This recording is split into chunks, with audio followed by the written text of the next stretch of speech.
would be, consumers may end up purchasing fewer tobacco products or switch to purchasing them through the internet. Up to $1.6 billion annually could be generated in new tax revenue for the state. So let's go to those that say vote yes on 56. They say to vote yes for these reasons. California has not raised the tobacco tax since 1999. California has one of the lowest tobacco taxes of any of the states, ranking 35th in the country. Since cigarette smoking kills more than 40,000 Californians annually, a tobacco tax increase is one of the most effective ways to reduce smoking. Taxpayers pay over $3.5 billion every year for tobacco-related health care, and an increased tax on smokers will help offset this cost. Prop 56 still protects school funding while helping to keep our kids from becoming addicted to tobacco. And in addition to the health benefits of this tax, it would also help reduce the litter of non-biodegradable biodegradable plastics used in cigarette butts in our cities and shorelines. Those who say vote no on 56 say 56 is not what it appears to be, because instead of the money going directly to programs, much of it will go to healthcare organizations and insurance companies who will be paid $1 billion more for treating the same Medi-Cal patients they treat today. The No on 56 group also says 56 allocates just 13% of new tobacco tax money to treatment and youth prevention programs. So let's follow the money on 56. The yes on 56 has received $16 million from organizations such as California Hospitals Committee on Issues, Service Employees Industrial International Union, California Medical Association, and California Dental Association. The No on 56 has received about double, $35.5 million, as opposed to the $16 million for the pro group. The No people have contributed $35.5 million from tobacco companies such as Philip Morris, R.J. Reynolds, and the Atria Group. Some of the supporters of 56 are the American Cancer Society, the Children's Defense Fund, American Lung Association, and the California Democratic Party. Some of the opponents of 56 are California Taxpayers Association and the California Republican Party. The Republicans?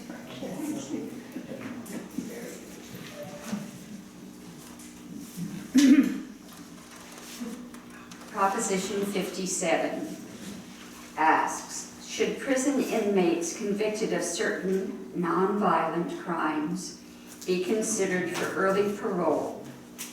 And should judges decide when juveniles should be prosecuted as adults?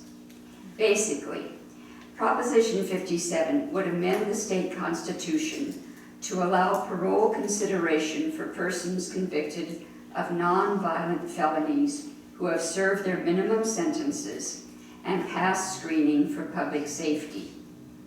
Proposition 57 would change state law to require that youths have a hearing in juvenile court to determine whether they should be transferred to adult court, eliminating the ability of prosecutors to make that determination. Some possible fiscal effects of Proposition 57 are that there could be a decline in the prison population, which could reduce the state's $10 billion corrections budget by tens of millions of dollars. The county costs could increase due to an increase in the probation population and for paying a portion of juvenile housing costs. Some arguments in favor of Proposition 57 are: Proposition 57 restores the authority of judges, not prosecutors, to decide if juveniles as young as 14 should be tried in adult court. It also reduces the state prison population and costs by allowing earlier parole of nonviolent felons, with sentence credits for good behavior and rehabilitation or education. And Proposition 57 is one part of a long-needed, common-sense solution that will continue to save millions of dollars by limiting non-dangerous persons in jail. Some opponents argue Proposition 57 would further weaken California's anti-crime laws, which have already gone too far, and that California's Constitution should not be amended to give more rights to criminals. Proposition 57 is a poorly drafted measure classifying crimes such as rape by intoxication and assault with a deadly weapon as non-violent and eligible for early parole. Who contributes money? Around $7 million has gone to the Yes on Proposition 57 campaign from organizations such as Governor Brown's Ballot Measure Committee, the Democratic Party, service employees, and California Statewide Law Enforcement Association. No money has been given to the No on Prop 57. Supporters: Governor Jerry Brown, Lieutenant Governor Gavin Newsom, California Democratic Party, League of Women Voters of California. Opponents: California District Attorneys Association, California Peace Officers Association, California Republican Party, and the East Bay Times. And you decided you wanted to rate. Yeah. After this proposition, we're going to give you like 5 minutes to stand and stretch. You're a wonderful audience, and we want to keep you going because we go all the way to 3 after Prop 67. So let's go now with 58. Prop 58 asks, should state law be changed to eliminate the requirement that public schools teach English learners only in English, permit a variety of language acquisition programs, and allow pupils to enroll in bilingual programs without a waiver? Some important background information to know is, currently federal and state laws require public schools to teach all pupils English language skills. About 2.7 million, or 40% of California's K-12 public school students, 40% do not speak English at home. A little more than half of them are classified English learners, or as having limited English proficiency. To date, there's been no definitive assessment of which method of teaching English is most effective. Proposition 227, passed in 1998, imposed restrictions on the way California public schools teach English learners by eliminating most bilingual teaching. The details of 58. Prop 58 would repeal key provisions of Prop 227 and add a few new provisions. It would remove the requirement that English learners be taught only in English and would allow a variety of programs, including bilingual instruction and immersion programs. The annual planning process would include soliciting input from parents and community members as to how English learners should be taught. If parental requests for certain programs reach specified levels, the school would have to provide those programs to the extent possible. State costs would not be notably changed by this measure. However, local school district costs would depend on program decisions, but new bilingual programs would not necessarily be more or less expensive overall than English-only programs. In districts where many pupils are placed in bilingual programs, ongoing costs might go up for training, materials, class size, communicating with parents, and other factors. So let's see the yes and the no points on 58. Those in favor of 58 say that this measure addresses the inequity of Prop 227 and frees parents and their schools to provide the best educational opportunities for all California children, regardless of their first language.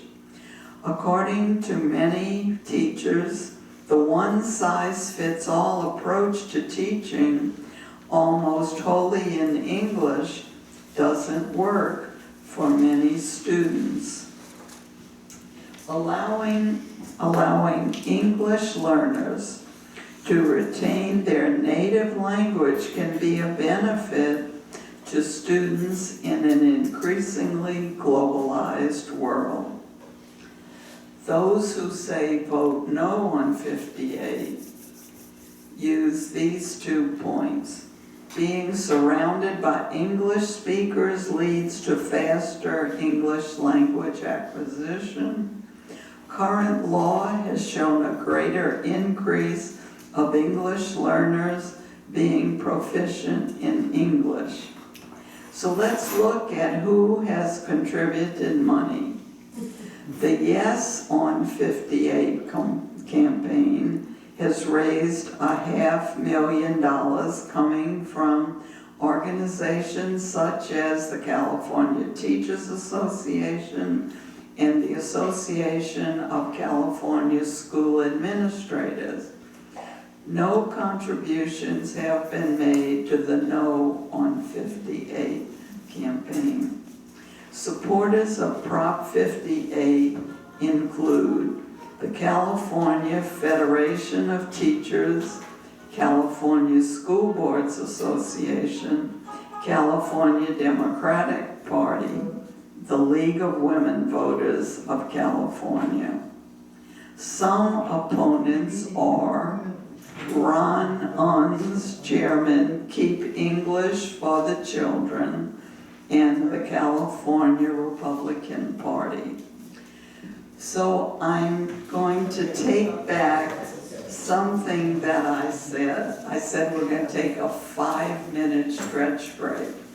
It's going to be shorter because they're taping this. And so we have to think of our taping audience, those on YouTube or something. So stand, and we may even start Prop 59 before you sit down again, but take the time to stand and stretch.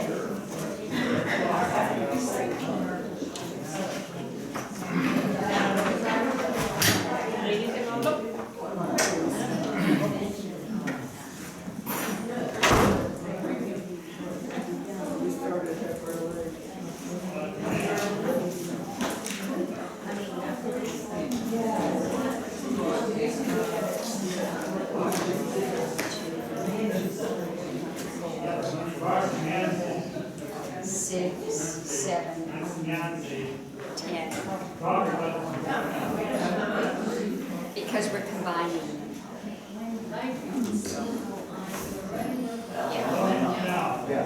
Okay, in the interest of finishing with 10 more to go, you can take your time coming back to your table